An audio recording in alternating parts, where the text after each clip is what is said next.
Hello everyone.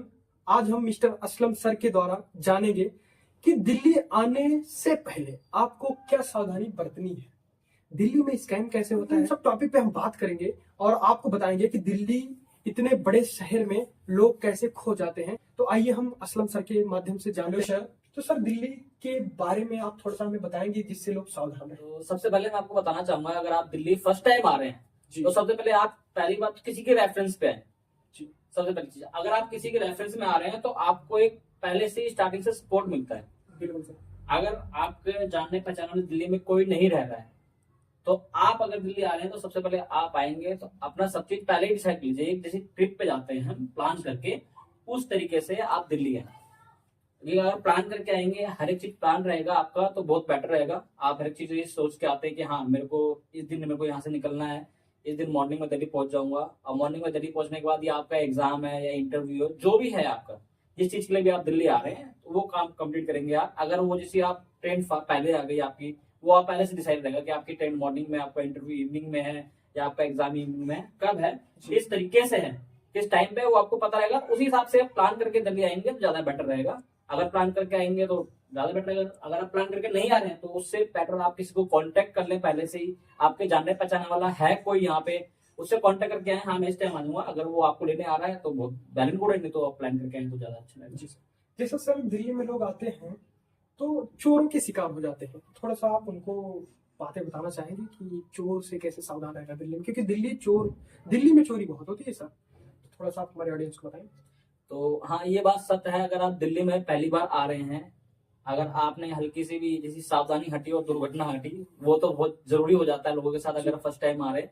सबसे पहली बात, अगर आप दिल्ली में ट्रेन से सफर करें, ट्रेन में तो कुछ ज्यादा ही होता है। ट्रेन में किस तरीके से होगा, अगर आप आ रहे हैं अननोन बंदे सबसे पहले आपके पास आएंगे, वो आपसे फ्रेंडशिप करेंगे, बिल्कुल वो दोस्ती भाईचारा बढ़ाएंगे कि या जैसी नॉर्मल कैजुअल लैंग्वेज में बोले तो हम जैसी, यार तू मेरा दोस्त है, कहाँ जा रहे हो, आपसे पूछना चालू कर देंगे, कहाँ जा रहे हो, कहाँ से आ रहे हो, क्या करना चाहते हो, ऐसे से जैसे पूछेंगे धीरे धीरे। जैसे आप जो कुछ होगा या किसी भी चीज में कुछ मिला के दे देंगे आपको, कुछ भी चीज होगा वो, अब उतना तो आइडिया नहीं क्या होता है वो, तो कुछ भी दे देंगे आपको जिसकी वजह से आप वो चीज जैसी सोचोगे कि दोस्त वगैरह बन गया, वैसे साथ में जा रहे हैं, तो वो आपको इस तरीके से ट्रीट करेंगे कि वो भी आपकी तरह है, आपके साथ आपकी प्लान जहाँ पे आप जा रहे हैं वहीं पे जा रहे हैं। जैसे आप मान लो कहीं से भी आ रहे हैं, चाहे यूपी से आ रहे हैं चाहे बिहार से आ रहे हैं, ट्रेन में मिलेंगे तो वही जहां आप बोलोगे वो भी बता देंगे हम भी दिल्ली आ रहे हैं। तो पहले आपसे क्वेश्चन पूछ लेंगे कि आप कहाँ जा रहे हो। जैसे आप गाजियाबाद जा रहे हो, दिल्ली जा रहे हो, तो ही बता देंगे हम भी गाजियाबाद चल रहे हैं, चलो। जैसा कि सर हमने बात किया कि चोरों से सावधान रहना चाहिए दिल्ली में,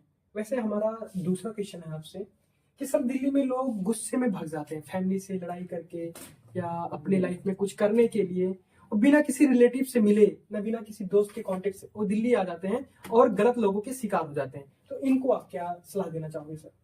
सबसे पहले मैं बोलना चाहूंगा कि अच्छी बात है बट बहुत नेगेटिव बात भी है। ऐसे लोग हिस्ट्री क्रिएट करते हैं। बिल्कुल सर। ठीक है, अगर गुस्से में आ रहे हैं तो उन्होंने कुछ ना कुछ सोचा होगा। ठीक है, जब भी वो आ रहे हैं, फैमिली से लड़ाई कब होती है, जब अपनी फैमिली के सामने हम कुछ बात रखते हैं कि नहीं मैं ये करना चाहता हूँ, बिल्कुल, और ठीक है, नहीं मानते और फैमिली वाले मना कर देते हैं, तो इस वजह से गुस्सा होकर इंसान निकल जाता है घर से। जी सर। ठीक है, इसमें एक अच्छी बात ये भी है, बट अच्छी बात इसमें बुरी बात भी है। आप आ गए, आपको कुछ पता नहीं है, बिल्कुल आपको कुछ पता नहीं है, आप गलत लोगों की संगत में आ जाएंगे जी। उससे क्या होगा, आप अभी मान लो स्टार्टिंग में बहुत ठीक है, गलत लोगों के साथ रहेंगे, जैसी रंगत वैसी संगत हो जाती है, आपको पता ही ये चीज। आप नशा करने लग जाएंगे, आपके पास पैसा तो है ही नहीं, आप पॉकेट मार बन जाएंगे। इसी अभी हमने इससे थोड़ी देर पहले बहुत बात बताई कि इंसान चोरी करना क्यों करता है, चोरी उसके पास कुछ नहीं होता है इसलिए वो चोरी करता है जी। तो इस चीज के ऊपर हमारे पास बहुत सारी मूवी बनी हुई है, आप देखना चाहेंगे तो बहुत सारी मूवी बनी है। वो स्टेशन पे रहते हैं, कहीं ना कहीं से आते हैं, कहीं खो जाते हैं, कुछ होता है तो चोरी करना स्टार्ट कर देते हैं। सब चीज तो ठीक है सर, लेकिन हमारे दिल्ली में बहुत बड़ा स्कैम चल रहा है आज के टाइम में। आप हर एक एरिया में जाइए और वहां पे 10 ऐसे ऑफिस होंगे जो नौकरी के नाम से पैसे देते हैं। मैं भी शिकार हुआ। क्या करना चाहिए और ऐसे लोगों से कैसे बचना चाहिए, आप थोड़ा सा मुझे बताएंगे?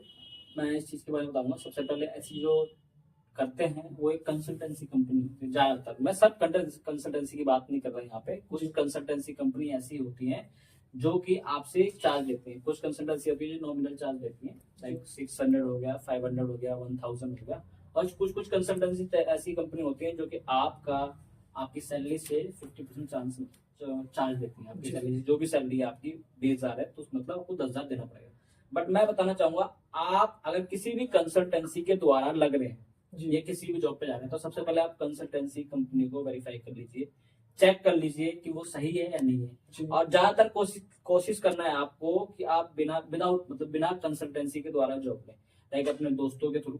और आज के डेट में आप इसमें देखेंगे बहुत सारे ऐप है हमारे जो जॉब से रिलेटेड देखेंगे, तो अपना ऐप हो गया, Naukri.com हो गया, और आप बोलेंगे तो Indeed हो गया। वर्क इंडिया हो गया, इंडीड हो गया, जैसे इन्होंने बताया, इन सब पे भी आप देख सकते हैं। आप अपना रिज्यूम डालिए, जी। वहां पे अपना पूरा बायोडाटा डालिए, तो आपको किसी भी कंसल्टेंसी की जरूरत नहीं होगी।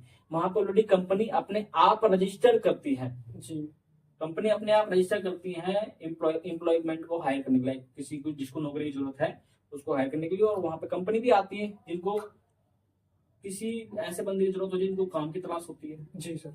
दोनों बंदे यहाँ पे रजिस्टर करते हैं, एम्प्लॉयर भी और एम्प्लॉय भी। जैसे कि हम लोग अपनी कंपनी में अपना प्रोफाइल बनाते हैं और लोगों को हायर करते हैं। अभी हम लोगों ने जल्द ही ड्राइवर हायर किए हैं, कंपनी में प्रोफाइल बनाया। जैसा कि सर मैंने बात किया कि लोगों को पैसे देने पड़ जाते हैं जॉब के लिए, लेकिन सर मेरा एक ओपिनियन है कि जिनके पास स्किल है शायद उनको पैसे नहीं देने पड़ेंगे जॉब के लिए। तो आप थोड़ा सा एक्सप्लेन करना चाहेंगे सर? हाँ बिल्कुल, मैं बता देता हूँ। इसमें स्किल होना भी अपने आप में एक बहुत बड़ी बात होती है, बिल्कुल सर।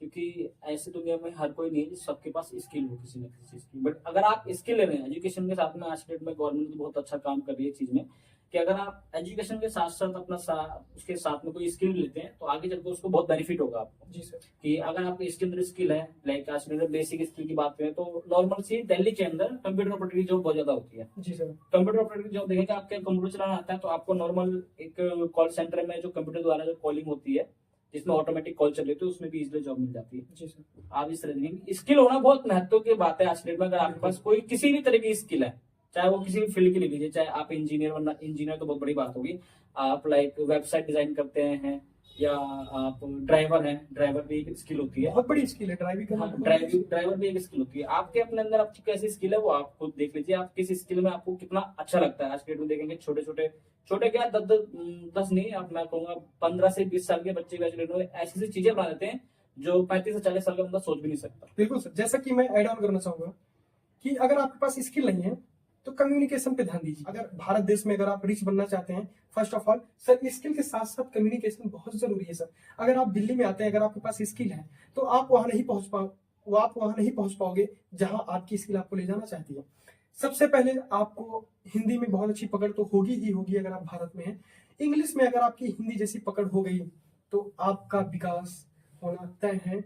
आज नहीं तो कल आप एक अच्छी लाइफ जियोगे और अच्छी जिंदगी और अच्छी नौकरी, और शायद नौकरी के साथ साथ आप बिजनेस में भी आ जाओगे, क्योंकि जब हम अच्छे लोगों से मिलते हैं तो हमारी सोच भी अच्छी हो जाती है। सर जैसा कि पहले हम लोग कैसे थे, हम आपसे जब मिले थे तो हमारी सोच कैसी थी, आपसे मिला, राम जी सर हुए, बड़े बड़े लोगों से मिला, तो अब देखो हमारी आपकी सोच में कितने बदलाव आ गए। धीरे धीरे आप बदलते रहेंगे, जैसा कि हम लोग बदल गए हैं पूरी तरह से, और अब हम पॉजिटिव एरिया में आ गए हैं। अब निगेटिव चीजों से बहुत दूरियां हो गई है। शायद अब इन लोगों से कभी मुलाकात नहीं होगी, और वादा रहा हम ऐसे ही कंटेंट पे काम करते रहेंगे और आपको हम अच्छी अच्छी बातें बताएंगे। Thank you so much sir हमारे शो में आने के लिए। आपके द्वारा बताए हुए नॉलेज को हमारे ऑडियंस जरूर फॉलो करेंगे और देश में नहीं पूरे वर्ल्ड में अपना नाम रोशन करेंगे। Thank you sir.